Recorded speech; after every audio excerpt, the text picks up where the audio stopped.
Hello साथियों, जब भी मैं एग्जाम में आप सभी का हार्दिक स्वागत है। मैं जयप्रकाश साथियों, और ये कक्षा 6 की एंशिएंट हिस्ट्री की क्लास चल रही है। और मैं आपको बता दूं, ये अध्याय 2 चल रहा है और एक पार्ट कंप्लीट हो चुका है, ये पार्ट दूसरा है। इसमें हम जानेंगे आखिर तक खाद्य संग्रह से भोजन उत्पादन तक के बारे में जानेंगे कि कैसे जो शिकारी थे वो कैसे खाद्य उत्पादन, जो खाद्य संग्रह मतलब भोजन इकट्ठा करने लगे। भोजन जब स्थायी कृषि की जब कृषि की शुरुआत हो गई तो स्थायी जीवन की शुरुआत हो गई। जब कृषि की शुरुआत हो गई तो भोजन हल्के हल्के कैसा करने लगे, इकट्ठा करने लगे। तो वहाँ तक जानेंगे हम आज इसके बारे में। और साथियों, अगर हमारी वीडियो पर लाइक नहीं किया है तो जल्दी से लाइक कर दें और वीडियो पर ज़्यादा से ज़्यादा कमेंट करें। और साथियों, हमारी वीडियो को अगर शेयर नहीं किया है तो ज़रूर से ज़रूर शेयर कर दें। और मैं आपको बता दूं, अगर हमारे चैनल पर नए जुड़े हैं तो जल्द से हमारे चैनल को सब्सक्राइब कर लें, जिससे कि और सब्सक्राइब कर लें और बेल आइकन को प्रेस करना ना भूलें, क्योंकि जो हमारी नई वीडियो आएगी उसमें तुरंत आपको नोटिफिकेशन मिल जाएगा। तो आइए साथियों, बात करते हैं हम आरंभिक मानव के बारे में। किसके बारे में? आरंभिक मानव के बारे में। आखिर वे इधर उधर क्यों घूमते थे? जो आरंभिक मानव थे, जो शिकारी थे, वो आखिर क्यों घूमते? तो मैं आपको बता दूं क्यों घूमते थे। ये भोजन की तलाश में इधर उधर घूमते थे। किसकी तलाश में? ये हेडिंग, ये मान लो क्वेश्चन हो गया कि क्यों घूमते थे, ये आपका हो गया क्वेश्चन।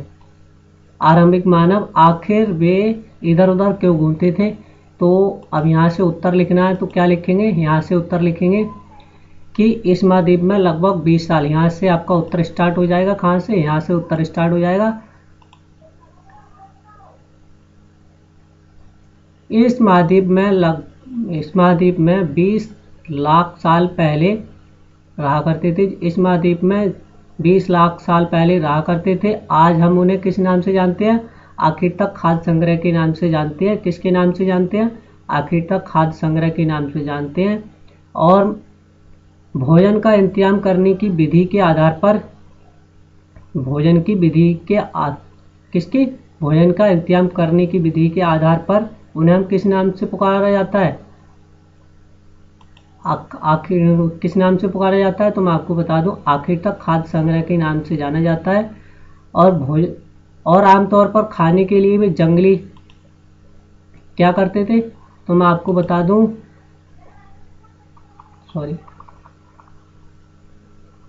क्या करते थे वो?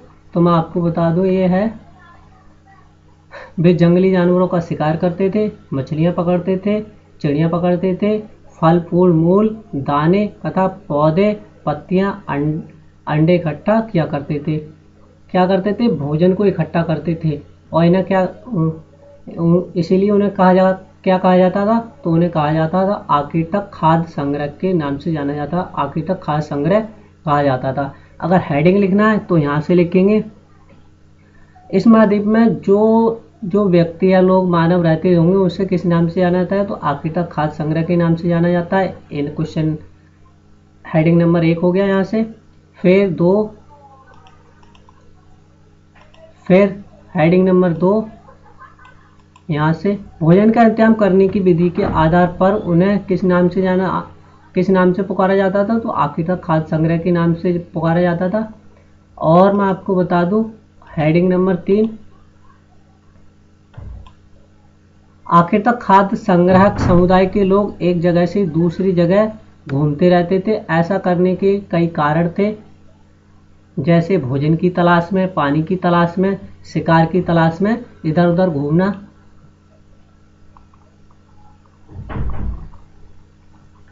कैसे? आखिर तक खाद्य संग्रह समुदाय के लोग एक जगह से दूसरी जगह पर घूमते रहते थे। ऐसा करने के क्या कारण थे? यह आप क्वेश्चन में आएगा ऐसे करके। मान लो ये क्वेश्चन है, क्वेश्चन नंबर 1 हो गया, ये 2 है कि आखिर तक खाद्य संग्रह समुदाय के लोग थे एक जगह से दूसरी जगह क्यों घूमते थे, इसके कारण बताइए। तो आपको पहला कारण क्या लिखना है? तो मैं आपको बता दूं, पहला कारण लिखना होगा आपके लिए, ये कारण दे रखा है, अगर वे एक ही जगह पर ज़्यादा दिन तक रहते थे तो वहाँ के जो पौधे थे, फल थे, जानवरों को खा के क्या कर देते? समाप्त कर देते। या मौसम की मौसम बदलने के कारण या जलवायु परिवर्तन होने के कारण वहाँ क्या हो जाता, बदलाव होता रहता था। मान लो किसी जगह से संसाधन खत्म हो गए तो क्या होगा, दूसरी जगह जाएंगे, यही तो होगा ना। तो ऐसा ही था, ये क्या करते थे, वहाँ के जो पेड़ पौधे थे, फल थे या जानवरों को खाकर क्या करते थे, समाप्त कर देते थे। इसीलिए भोजन की तलाश में इधर उधर दूसरी जगह घूमते रहते थे। तो ये कारण यहाँ से लिख सकते हैं हम, यहाँ से एक जगह से एक ही जगह पर ज़्यादा दिनों तक रहने, सॉरी, एक कारण ये लिख सकते हैं, एक जगह पर ज़्यादा दिनों तक रहते रहते तो आसपास के पौधे, फलों तथा जानवरों को खाकर क्या कर देते, समाप्त कर देते, और वे इसी भोजन की तलाश में इधर उधर दूसरी जगह पर जाना पड़ता था या जाया करते थे। ये हो गया एक कारण। दूसरा कारण क्या है, जानवर अपने शिकार के लिए या फिर हिरण और मवेशी अपना चारा ढूंढने के लिए एक जगह से दूसरी जगह जाया करते थे। इसीलिए इन जानवरों का शिकार करने के लिए लोग भी इनके पीछे पीछे जाया करते थे। जैसे मान लो कहीं पर जो मौसम है, तीन उसमें जैसे 4 महीने चौमासे या गर्मी या जाड़े होते हैं, तो उसी प्रकार से क्या होता था, मौसम परिवर्तन होता रहता था। और जैसे जंगली जानवरों की जहाँ आवाजाही ज़्यादा रहती थी, वहाँ लोग जाए पीछे पीछे उनके द्वारा जाया करते थे। जैसे अगर मान लो नदियाँ सूख गई, कुछ नदियाँ ऐसी हैं जो सूख जाती हैं, कुछ ऐसी नदियाँ जो हमेशा हरी भरी रहती हैं, जो नदियाँ हमेशा पानी रहता है, कुछ नदियाँ ऐसी हैं सूख जाती हैं और वहाँ पर जो हरियाली है, जो घास फूस है वो कम उगती है, या पानी पर्याप्त पानी नहीं हो पाता था। तो इसीलिए क्या करते थे, वो वहाँ से जो जंगली जानवर थे या जो मनुष्य थे, वह एक जगह से दूसरी जगह आवाजाही करते थे और जानवरों का शिकार करने वाले लोग इनके पीछे जाया करते थे। भैया उस समय व्यवस्था ही नहीं थी, किसकी व्यवस्था थी भैया, जानवर को मारो और खाओ। आग की तो जानकारी हुई नहीं थी, अब हल्के हल्के हो गई नपाषण काल में, मतलब आग की तो जानकारी हो गई थी, उसका प्रयोग करने की जानकारी नहीं हुई थी। प्रापाषाण काल में ही आग की तो जानकारी हो गई थी, मगर प्रयोग करने की जानकारी नहीं थी। जैसे इस समय मान लो जो इलेक्ट्रिक गाड़ी आ रही है, या मान लो जो उड़ने वाली कार आ रही है, अभी तो इसका ट्रायल हो रहा है, अभी तो मतलब परिवहन में अभी चलित नहीं हुई है। चलित का मतलब अभी सार्वजनिक नहीं हुई है, ये स्पेशल तौर पर क्या हो रही है, गाड़ियाँ लॉन्च हो रही हैं। अभी इसका ट्रायल होगा, फिर आगे तक सरकार इसको मान्यता देगी, तब वो उड़ने वाली गाड़ी तैयार होंगी ज़्यादा। तो ऐसा ही उस समय हुआ होगा, जो जानवर अपने शिकार के लिए क्या, जो जानवर अपने शिकार के लिए, जैसे शेर है हिरण का शिकार करता है, या कहा गया बहुत सारे जानवर है एक दूसरे का शिकार करते रहते हैं, वो क्या करते थे, एक जगह से दूसरी जगह जाया करते थे। ऐसे ही मनुष्य था, उस शिकार के लिए एक जगह से दूसरी जगह पीछे पीछे जानवरों के जाया करता था। आइए कारण 2 हो गया, कौन सा हो गया, ये कारण 2 हो गया। और आइए कारण नंबर 3 जानते हैं। कारण नंबर 3 आ जाओ। तीसरा कारण क्या था, जो पेड़ और पौधों में जो फल फूल होते थे, मान लो किसी सपड़ी का पेड़ है, आम का पेड़ है, अलग अलग मौसम में आते थे, वहाँ पर जो फल फूल थे, जो फल होते हैं, जैसे गर्मियों में आम आता है, सर्दी में सपड़ी आती है, ऐसे करके क्या मौसम के अनुसार बदलाव होता रहता था, मौसम के अनुसार फल फूल अलग अलग मौसम में आते थे। इसीलिए वहाँ के लोग उनकी तलाश में मौसम युक्त के अनुसार एक जगह से दूसरे इलाकों में जाया करते थे। ये कारण नंबर क्या हो गया, 3 हो गया। कौन सा, कारण नंबर 3 हो गया। ये क्या हो गया, ये कारण नंबर 3 हो गया, ये कारण नंबर 3 हो गया। और कारण नंबर 4 क्या है, तो मैं आपको बता दूं, कहाँ से कहाँ तक लिखना है, तो मैं आपको बता दूं इसमें, ये कारण नंबर 4 है,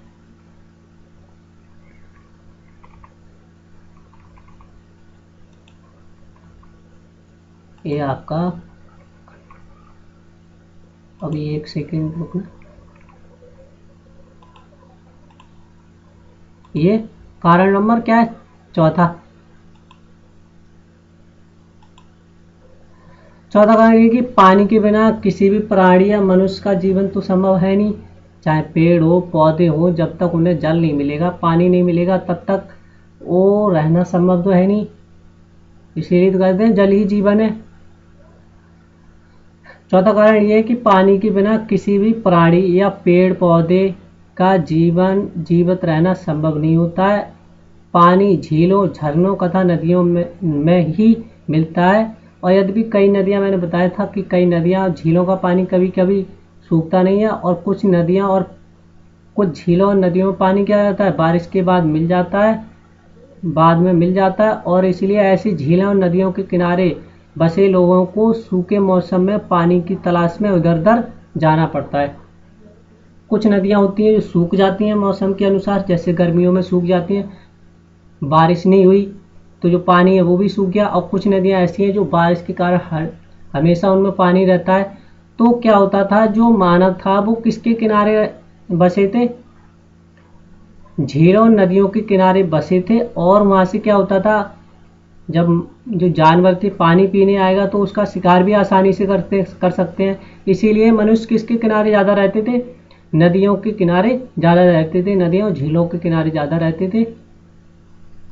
यही है, सब घूम फिर के, कुछ नया नहीं है, मगर पढ़ना जरूरी है। और आइए आरंभिक मानव के बारे में जानकारी कैसे मिलती है। आरंभिक मानव के बारे में जानकारी कैसे मिलती है, तो मैं आपको बता दूं,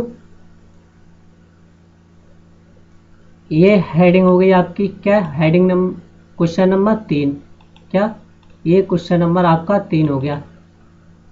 तो किसके द्वारा जानकारी मिलती है, तो मैं आपको बता दूं, जो हमारे पुरातत्वविद हैं, ऐसी वस्तुएं मिली जिनका निर्माण उपयोग आखिर तक खाद्य संग्रह किया करते थे।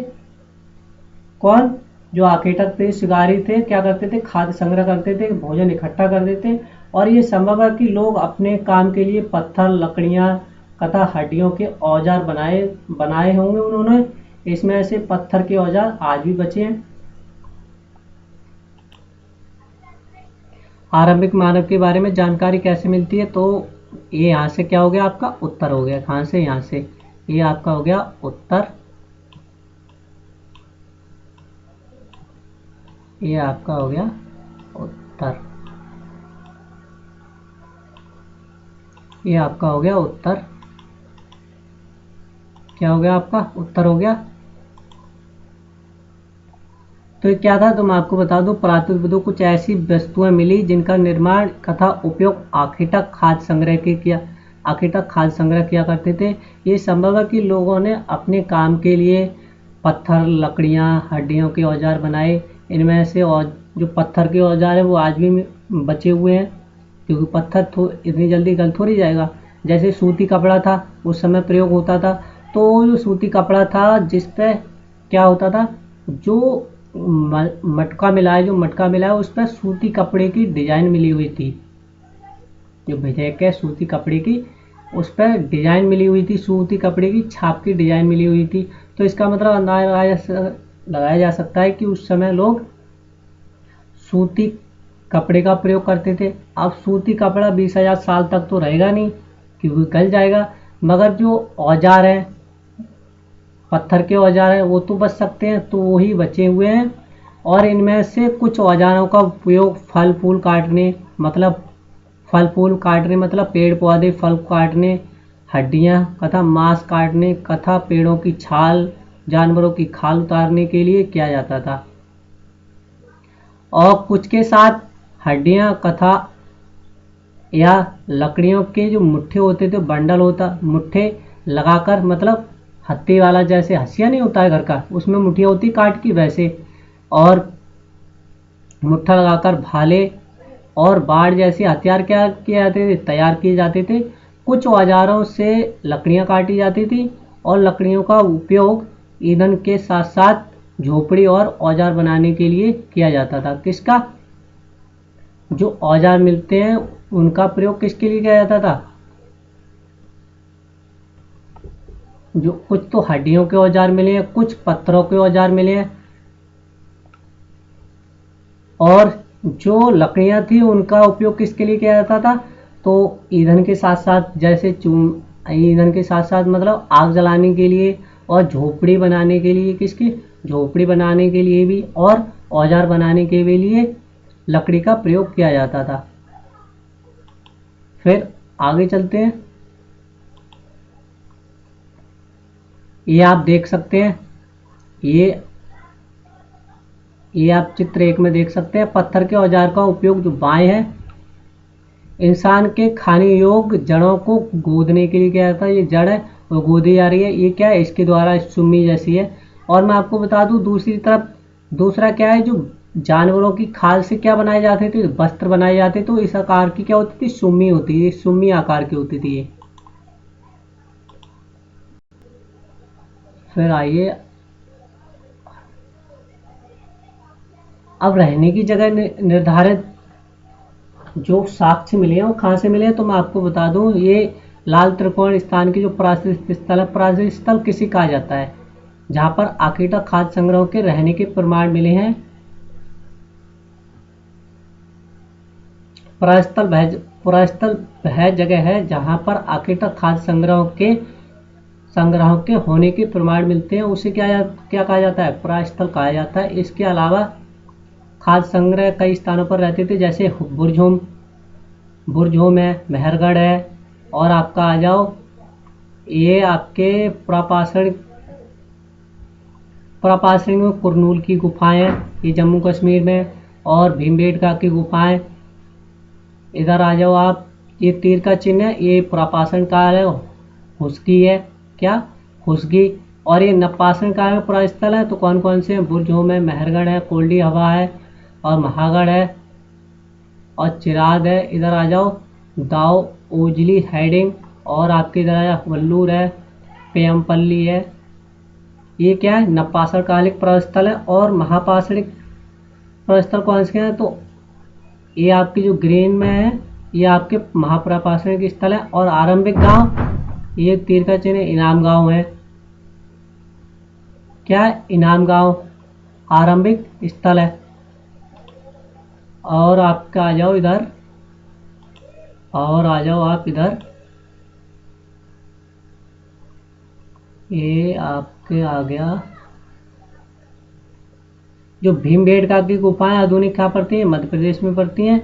और इस पुरास्थल पर गुफाएं तथा कादराएं मिली हैं। लोग इन गुफाओं में इसलिए रहते थे क्योंकि बारिश की जो, जैसे मानो बारिश का मौसम आ गया तो बारिश से बचाव हो सके। गर्मियों में क्या होता था, धूप ज़्यादा पड़ती थी, जैसे मई जून के महीने में क्या पड़ती है, धूप ज़्यादा पड़ती है, तो इसीलिए धूप के बचाव से कैसे में रहते थे, गुफा में रहते थे। और फिर क्या, और जो ठंड में क्या होता था, ठंडी ठंडी हवाएं चलती थी, ठंड मालूम, जैसे अब क्या घर में घर बन गए हैं तो घर में रहते हैं अंदर। पहले क्या था, गुफाओं में इसलिए रहते थे ठंड से बचा जा सके, धूप से राहत मिल सके और बारिश से राहत मिल सके, इसीलिए लोग क्या रहते थे, गुफाओं में रहते थे। और ये गुफा कहाँ मिली है, नर्मदा नदी की घाटी के पास से मिली है। ये आप देख रहे हैं कुछ चित्र हैं, जिन गुफाओं में लोग रहते थे उनमें कुछ दीवारों पर चित्र मिले हैं। ये आप देख सकते हैं कि एक जो शिकारी है, किसका, एक जानवर का पीछा करते हुए चित्र है। जैसे मध्य प्रदेश और दक्षिणी उत्तर प्रदेश की गुफाओं से चित्र मिले हैं, इनमें से जंगली जानवरों का बड़ी कुशलता से चित्रण किया गया है। ये आप देख सकते हैं, ये गुफा है, ये देख सकते हैं आप, ये पहाड़, ये रही गुफा, ये है और ये है, आप देख सकते हैं। अच्छा, पुरास्थल किसे कहते हैं, आपके अगर क्वेश्चन में आ जाए पुरास्थल किसे कहते हैं, ये पुरास्थल किसे कहते हैं, ये हो गया पुरास्थल किसे कहते हैं।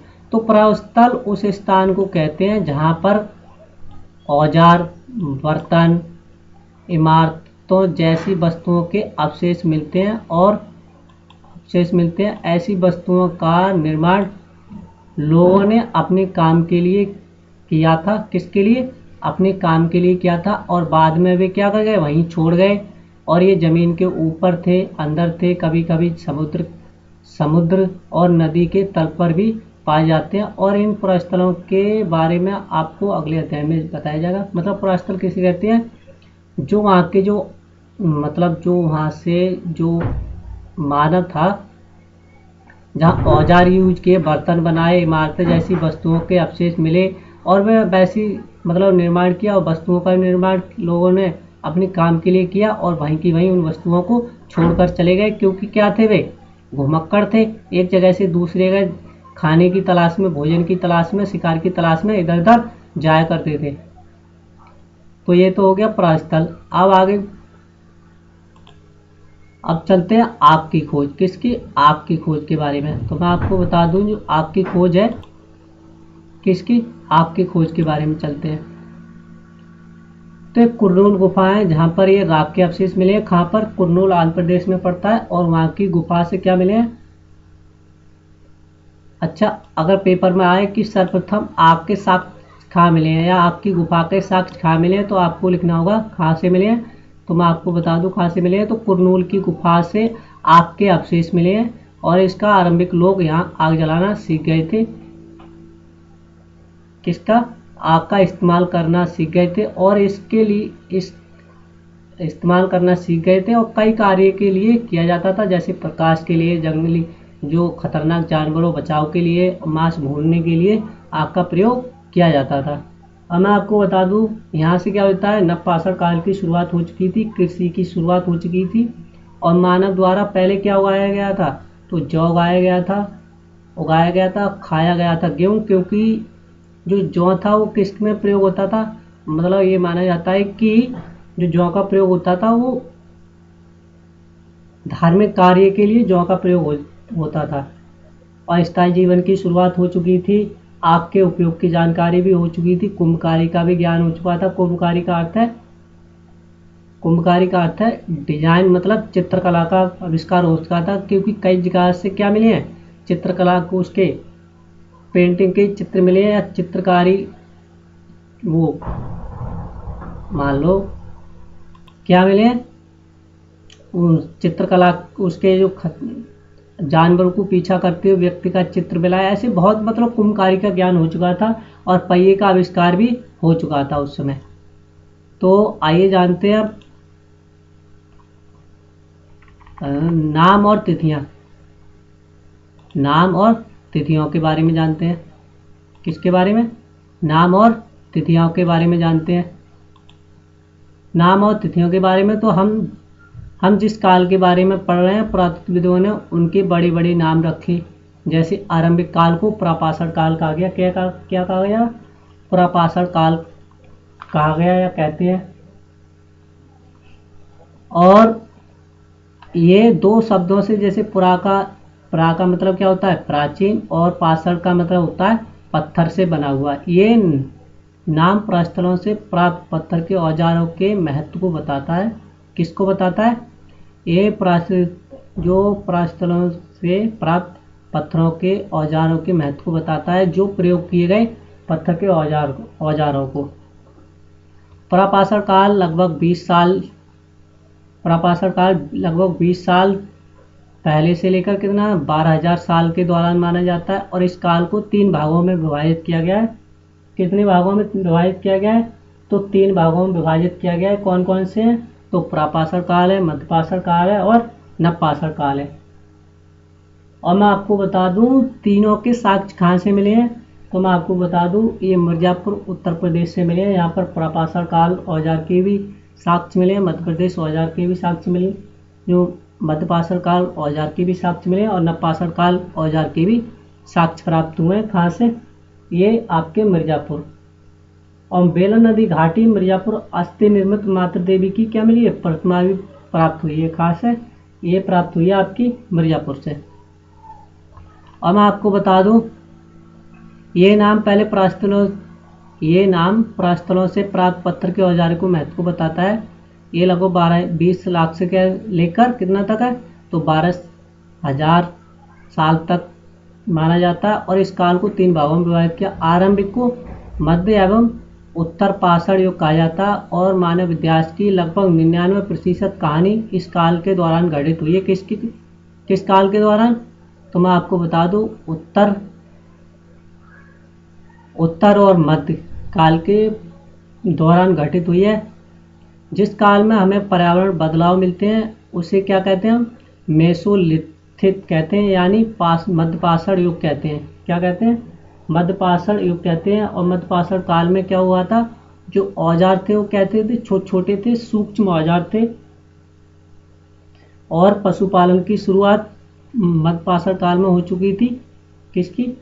मध्यपाषाण काल में पशुपालन की शुरुआत हो चुकी थी। और जो औजार बने होते थे वो किसके होते थे? ब्लेड, पॉइंट और स्क्रैपर थे मध्यपाषाण काल के। इन्हें क्या कहा जाता था?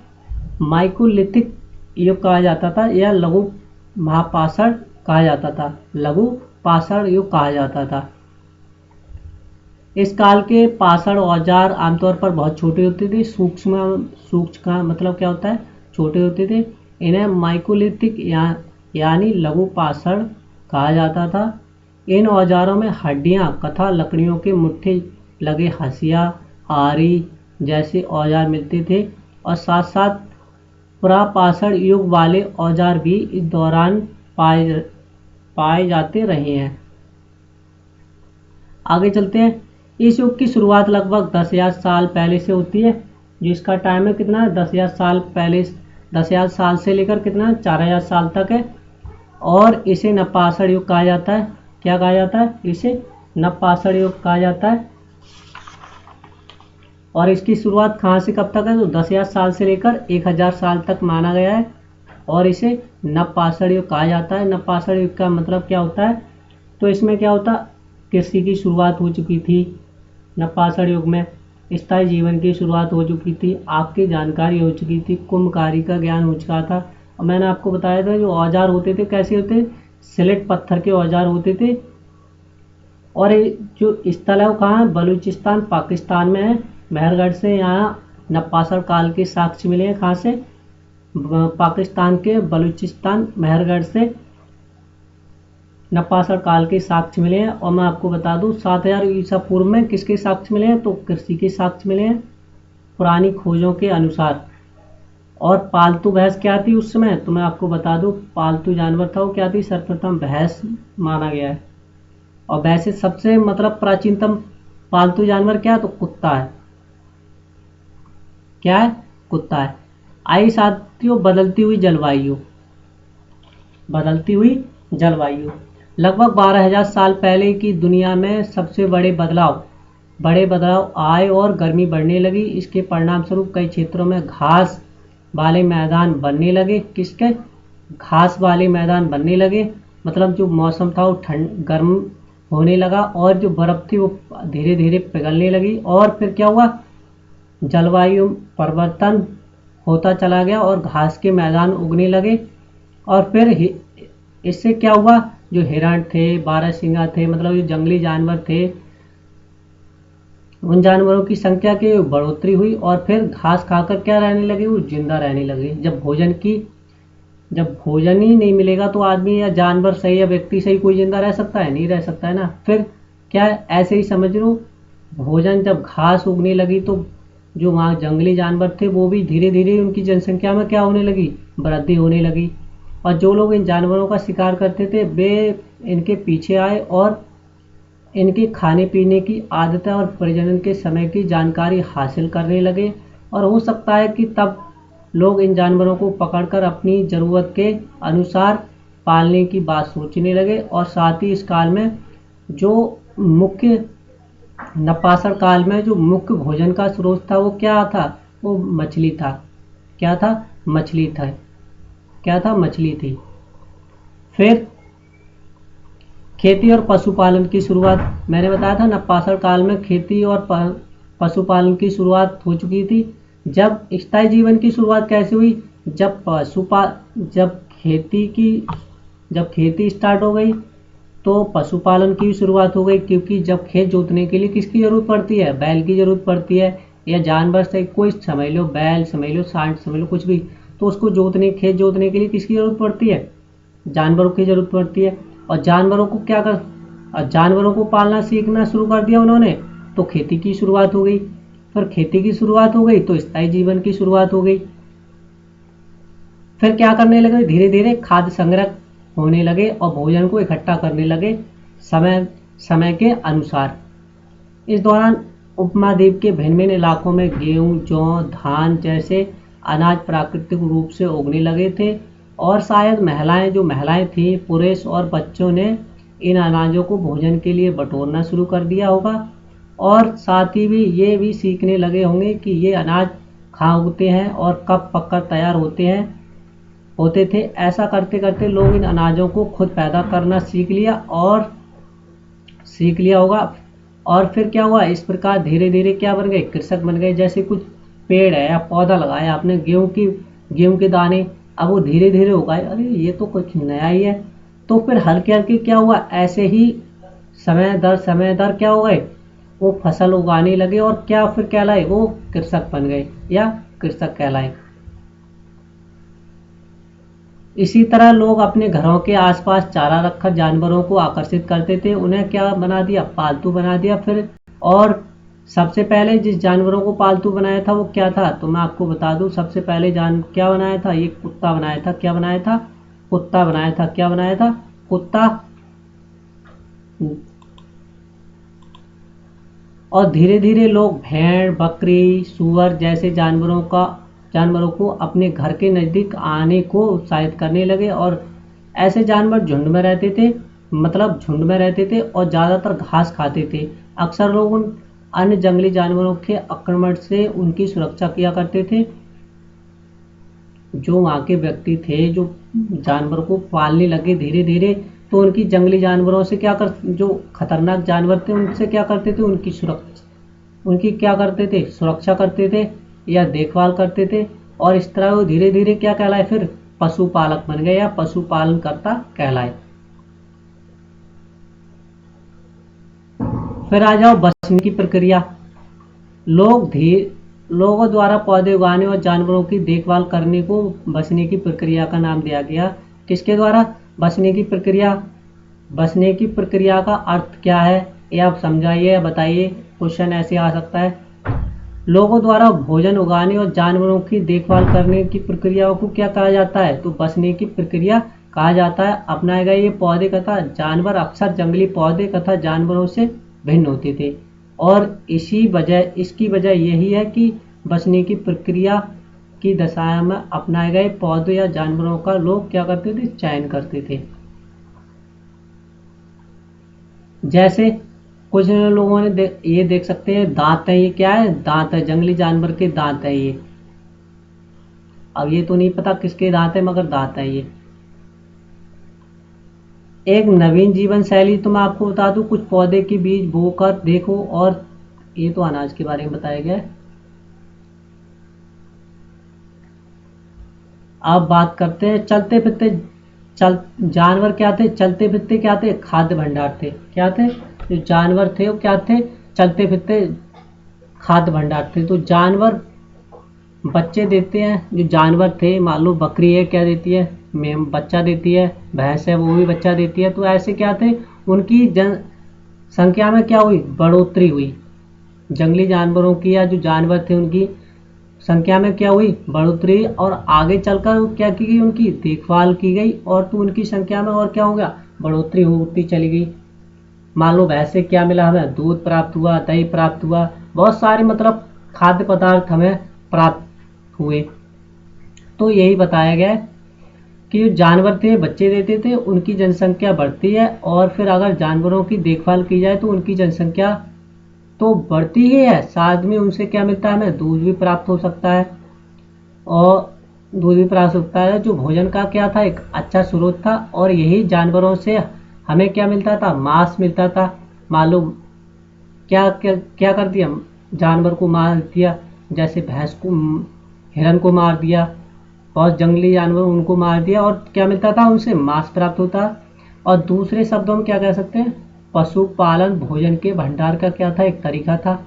मतलब भोजन का इंतजाम नहीं हुआ तो क्या कर दिया, एक कटराई मार दिया, वही कारण है। तो क्या था, जो जानवर थे वो क्या था, चलता फिरता क्या था, खाद्य भंडार था। क्या था, जानवर थे क्या था, एक चलता फिरता क्या था, खाद्य भंडार था। अब आइए चलते हैं, आओ आरंभिक कृषि और पशुपालन की ये तो बता दिया आपको मैंने। आप चलते हैं इधर स्थायी जीवन की ओर। किसकी, जब खेती की शुरुआत हो गई तो स्थायी जीवन की भी शुरुआत हो गई। ये तो था। तो पुरातत्वविदों को कुछ प्रस्थलों पर झोपड़ियां तथा घरों के निशान मिले हैं, जैसे बुरजोम क्या पड़ता है, जम्मू कश्मीर में पड़ता है। लोग यहाँ कैसे रहते थे, गड्ढे में रहते थे। गड्ढे के नीचे घर बनाते थे, जिन्हें क्या कहा जाता था, गर्तावास कहा जाता है। और इनमें उतरने के लिए क्या होती थी, सीढ़ियाँ होती थी। तो ये क्या होता था, ये मौसम के अनुसार क्या होता था, जैसे बारिश में बारिश होती थी या ठंड होती थी या ज़्यादा गर्मी होती थी, उसकी सुरक्षा के लिए क्या रहते थे, किस में रहते थे, वो गड्ढों में रहते थे या आपके किस में रहते थे, गड्ढों में रहते थे। जैसे इसमें बताया गया है कि इनमें उतरने के लिए क्या होती थी, सीढ़ियाँ होती थी, और इससे उन्हें ठंड के मौसम में सुरक्षा मिलती थी। किसमें, ठंड के मौसम में सुरक्षा मिलती थी। पुरातत्वविदों को झोपड़ियों के अंदर और बाहर दोनों ही स्थानों पर आग जलने की जगह मिली है। कहाँ पर, झोपड़ी के अंदर और बाहर। जंगली जानवरों के बचाव के लिए आग जलाते होंगे, ठंड से बचने के लिए आग जलाते होंगे, यही तो कारण रहा होगा। ऐसा लगता है कि मौसम के अनुसार घर के अंदर और बाहर खाना पकाते थे, या ऐसा भी हो सकता है जो खाना था वो घर के अंदर पका सकते हैं, जैसे ज़्यादा ठंड पड़ रही है तो घर के अंदर खाना पकाते थे, और अगर गर्मी पड़ रही है तो घर के बाहर खाना पकाते थे, या गुफा से बाहर निकलकर खाना पकाते थे। ये तो वही दिया गया है। बहुत सारी जगह से क्या पत्थर के औजार मिले हैं, जैसे इसमें से कई ऐसे औजार हैं जो प्रापाषण युगीन उपकरणों से भिन्न है, जैसे इसीलिए इन्हें क्या कहा गया है, नवपाषाण युग माना गया है। जैसे नवपाषाण काल में औजार कैसे थे, पहने थे और पॉलिश चढ़ाई जाती थी, जैसे ओखली थी, धान कूटने वाली ओखली होती है, ओखली, और क्या था, धनकुटा, मूसल क्या बोलते हैं उसको, धनकुटा कहा जाता है, जैसे धान कूटते थे। तो ये क्या है, आपसे नहीं, ये तो 10,000 20,000 साल पहले भी थी और आज भी है। आज हजारों साल बाद भी क्या है, ओखली है। मूसल का प्रयोग अनाज पीसने के लिए, धान कूटने के लिए, बहुत सारे मतलब अनाज पीसने के लिए। और उसी तरह प्राचीन प्रस्तुयुगीन औजार का निर्माण और प्रयोग लगातार होता रहा है। कुछ हड्डियों के औजार है, ये आपको दिखा सकता हूँ मैं। देखो आप कितने ये नाखून मतलब कैसे पहने औजार है, देख सकते हैं। ये तो उसका काम कर रही है, जैसे क्या होता है, कुल्हाड़ी, ये सुम्मी का काम कर रही है। और ये आप देख सकते हैं, ये देख सकते हैं आप, जैसे जो चकिया होती थी वो क्या होता था, आटा पीसने के लिए, नाच पीसने के लिए होता था ना। जो पत्थर की चाक होता था वो किसके लिए काम आता है, जिसे क्या बोलते हैं, चकिया बोलते हैं। तो 2 पार्ट होते हैं ना, उसमें क्या होता है, नन्हे नन्हे क्या होते हैं, नन्हे नन्हे छेद होते हैं, जिसमें दाना क्या होता है, पिसता है उसमें। तो क्या था, उस समय भी चकिया थी और आज भी चकिया है। कहीं कहीं कुछ जगह चकिया है और कुछ जगह नहीं है, अब तो मॉडर्न जमाना आ गया है। और आइए बात करते हैं, नवपाषाण युग के प्रस्थलों में कई बार के मिट्टी के बर्तन भी मिले हैं। नवपाषाण युग की जो प्रस्थल है वहां से क्या मिले हैं, मिट्टी के बर्तन मिले हैं। आप देख सकते हैं ये क्या है, जैसे मटका उसकी तरह, मलसा की तरह, आज भी मलसा मौजूद है इस तरह के। और कभी कभी इन पर क्या होता था, अलंकरण किया जाता था। अलंकरण का मतलब इस पर चित्रकारी की जाती थी, इस पर किस पर, इस पर चित्रकारी की जाती थी। और बर्तनों का उपयोग चीज़ों रखने के लिए किया जाता था। मान लो दूध है, दही है, घी है, बहुत सारी चीज़ें उनको रखने के लिए किया जाता था। और फिर धीरे धीरे लोगों बर्तनों का प्रयोग क्या करने लगे, खाना खाने के लिए खाना इनका प्रयोग किस में करने लगे, खाना खाने के लिए प्रयोग करने लगे, खाना बनाने के लिए करने लगे। जैसे आज के दौर में क्या है, जो दूध होता है किस में उठता है, हांडी में उठता है ना। हांडी का मतलब होता है मिट्टी का बर्तन होता है, जिसे बोलते हैं हड़िया, उसमें उठता है ना, आज भी उठता है और पहले भी था ये सिस्टम। तो जैसे चावल है, गेहूं है, तथा दलहन जैसे अनाज अब आहार का महत्वपूर्ण हिस्सा बन गए थे। कब, नवपाषाण युग में। और इसके साथ साथ लोग क्या थे, अब शाकाहारी होना हो गए थे, मतलब मांस पर ज़्यादा निर्भर जब खेती करने लगे तो क्या हुआ, लोग शाकाहारी होते गए। क्या हुआ, शाकाहारी मतलब भोजन पर निर्भर नहीं रहे, किस पर निर्भर होने लगे, खेती पर निर्भर होने लगे, भोजन पर धीरे धीरे निर्भर होने लगे। और इसके साथ साथ अब लोग कपड़े भी बुनने लगे, मतलब कपड़े बुनने लगे। इसके लिए किसकी ज़रूरत होती होगी? सबसे ज़्यादा कपास की ज़रूरत होती होगी, और फिर कपास के पौधे उगाए जा सकते हैं, और पौधे उगाए होंगे। जैसे आप ये चित्र देख रहे हैं, सूक्ष्म निरीक्षण जो मेहरगढ़ है, ये ईरान जाने वाले सबसे महत्वपूर्ण रास्ता, जैसे बोलन दर्रा के पास एक हरा भरा समतल स्थल है, और मेहरगढ़ संभावित वह स्थल है। कौन सा स्थल है? मेहरगढ़। ये क्या है? मेहरगढ़ ईरान जाने वाले सबसे महत्वपूर्ण रास्ते हैं। बोलन दर्रा के पास एक हरा भरा समतल स्थान है, और मेहरगढ़ संभावित वह स्थान है जहाँ पर स्त्री पुरुष ने इस इलाके में सबसे पहले क्या उगाए थे? मेहरगढ़ में तो जौ गेहूं उगाना शुरू किया था, और भेड़ बकरी पालना सीखा था। कहाँ पर? मेहरगढ़ में। और यहाँ भिन्न प्रकार के जानवरों की हड्डियां मिली हैं। कहाँ से? मेहरगढ़ से मिली है। इसमें हिरन तथा सुअर की जैसे जंगली जानवरों तथा भेड़, और यहाँ से मेहरगढ़ में इसके इलाका चौकोर तथा आयताकार घरों के अवशेष भी मिले हैं, और प्रत्येक घर में 4 या उससे ज़्यादा कमरे मिले हैं। किसमें? ये आप देख सकते हैं घर में कितने, 1 2 3 4, उससे भी ज़्यादा कमरे मिले हैं। इनमें कुछ संभावित भंडार के भी काम आते रहे होंगे। और मृत्यु के बाद सामान्यतः मृतक के सगे संबंधी उसके प्रति सम्मान जताते हैं, और लोगों की आस्था है कि मृत्यु के बाद जीवन होता है। इसीलिए कब्रों में क्या रखते थे? उनके भोजन का सामान भी रखते थे, या जानवर रखते थे, बकरी भी रखते थे, बहुत सारी, मतलब ये है, आप देख सकते हैं कितना सामान रखा जाता है।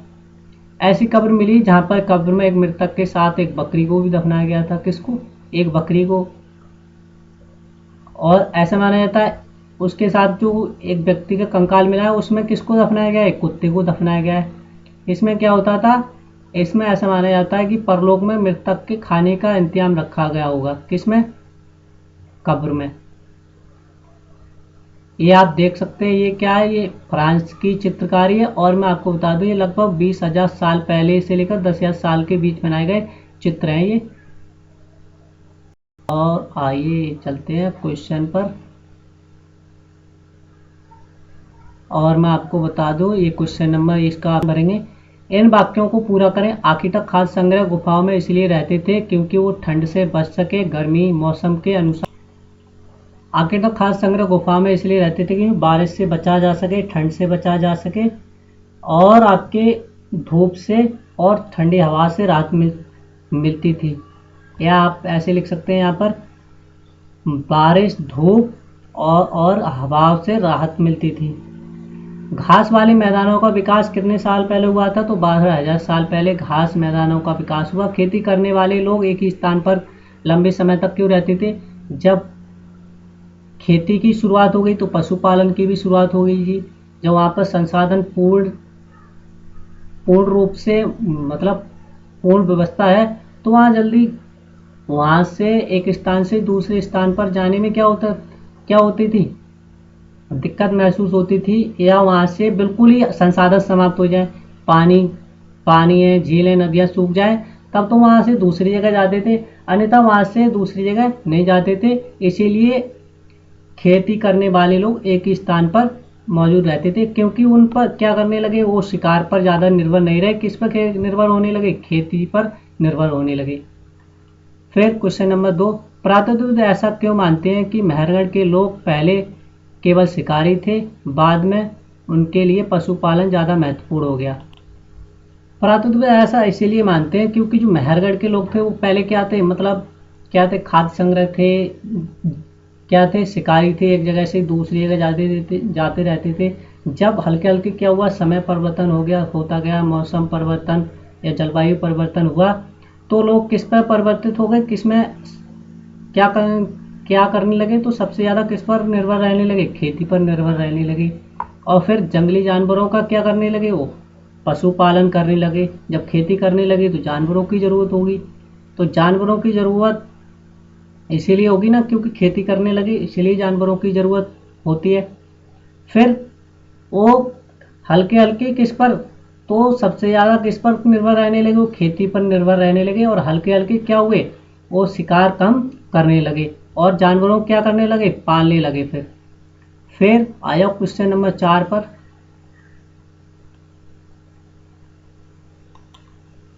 जो आकेटक खाद्य संग्रह एक स्थान से दूसरे स्थान पर क्यों घूमते रहते थे, और उनकी यात्रा और आज की यात्रा के कारण में क्या समानता है। तो आज की यात्रा और उस समय की यात्रा क्या थी, तो उस समय लोग क्या था, भोजन की समस्या के कारण एक जगह से दूसरी जगह जाया करते थे, जानवरों का शिकार करने के लिए उनके पीछे पीछे जाया करते थे, और पेड़ पता फल फूल अलग मौसम में फल देते हैं, अब फल फूल आते थे और ऋतु के अनुसार वे एक स्थान पर दूसरे ऋतु के अनुसार एक स्थान से दूसरे स्थान पर परिवर्तन हो, जो ऋतु परिवर्तन होता रहता था उसके द्वारा एक स्थान से दूसरे स्थान जाया करते थे।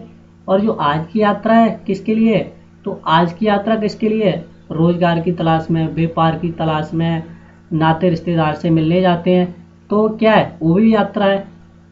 और स्कूल व दफ्तर जाने के लिए, और संस्कृति प्रचार प्रसार भ्रमण करने के लिए। फिर क्वेश्चन नंबर 5 आता है, आखिरकार खाद्य संग्रह आग का उपयोग किन किन चीज़ों के लिए करते थे, और क्या तुम आज आग का उपयोग इनमें से किसी चीज़ के लिए करोगे। तो जैसे किसके लिए करते थे, जैसे भोजन पकाने के लिए, मतलब भोजन पकाने के लिए, मांस भूनने के लिए, प्रकाश के लिए, उजाला के लिए, और खतरनाक जानवरों के बचाव के लिए। तो भोजन पकाने के लिए आज भी क्या करते हैं, आग का प्रयोग करते हैं। फिर चलते हैं कुछ क्वेश्चन नंबर 6 पर। कृषकों पशुपालनों का जीवन आकेटक खाद्य संग्रह के जीवन से कितना भिन्न था, 3 अंतर बताइए। क्या था, कृषकों पशुपालनों का जीवन आकेटक खाद्य संग्रह के जीवन से कितना भिन्न था, 3 अंतर बताइए। जैसे कृषक थे वो क्या करते थे, खेती करते थे, और जो पशुपालक था जैसे गाय पाले, भैंस पाले, उससे क्या मिल रहा है, हमें मांस भी मिल रहा है, और क्या मिल रहा है, उससे हमें खाद्य पदार्थ भी प्राप्त हो रहा है, किससे, जो जानवर हैं उनसे। तो दोस्तों ये थे आज के क्वेश्चन, और मैं आपको बता दूं कुछ महत्वपूर्ण तिथियां हैं। मध्यपाषाण युग 12,000 साल से लेकर 10,000 साल पहले, लगभग 12,000 साल से लेकर 10,000 साल। बसने की प्रक्रिया 12,000 साल तक, 12,000 साल पहले। और नवपाषाण युग आरंभिक 10,000 साल पहले, और मेहरगढ़ में बस्ती का आरंभ ये लगभग 8,000 साल पहले। तो ये तो थी दोस्तों आज की वीडियो, और वीडियो कैसी लगी दोस्तों, वीडियो को लाइक करें और वीडियो को कमेंट करें, और हमारे चैनल को सब्सक्राइब करना ना भूलें। जय भीम, जय भारत।